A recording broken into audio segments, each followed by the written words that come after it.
আমার বউ ভাগ্য গেছে কি কোন সময়? প্রায় অনেকদিন হয়ে গেল বিন্দু মামার কোনো ফানি ভিডিও আমরা দেখি না। তুই রে বাগনা আস্তে একটা দুষ্টু মেয়েদের মেয়ে জুসনা আমায় কথা দিয়েছে, হাসি হাসি বলে জুসনা ফাঁকি দিয়েছে। এই ডোন্ট টাচ মি শয়তান।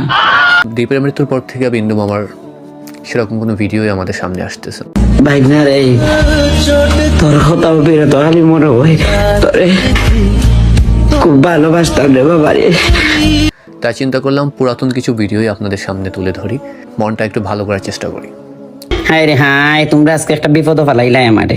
হাজার দর্শক মন মজাইয়া নাচে গো সুন্দরী কমলা, এই প্রেমে পুরুষে অহিমিয়া রুবানে নাচে কমর দুলাইয়া রুবানে নাচে কমর দুলাইয়া।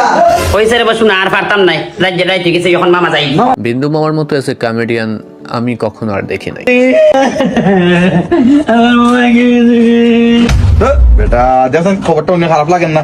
মামার আমি না করছি যে মামা তুমি এটা ইয়ং ফুরি বিয়া করিও না, তুমি বুড়া মানুষ, একটু বয়স্ক দেখে একজন মানুষ বিয়া করো। একজন নিরহংকার মানুষ বলতে যাকে বোঝায়, ফ্রেশ মাইন্ডেড, এটা হচ্ছে বিন্দু মামা। মামা তুমি যদি ও গানের সাথে নাচতে পারো তাহলে 3 কুচি খাই সাবান আর 100 সিঙ্গাপুরি গুয়া দিমু।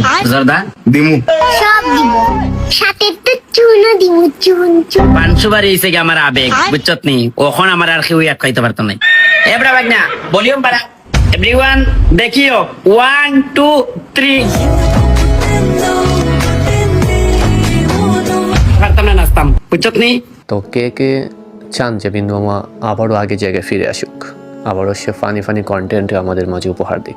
বলে এই বলে গরবারি বাংলায় আমার আজকে বলে রে আয়না দিয়া চাইয়া দেখি, আয়না দিয়া চাইয়া দেখি।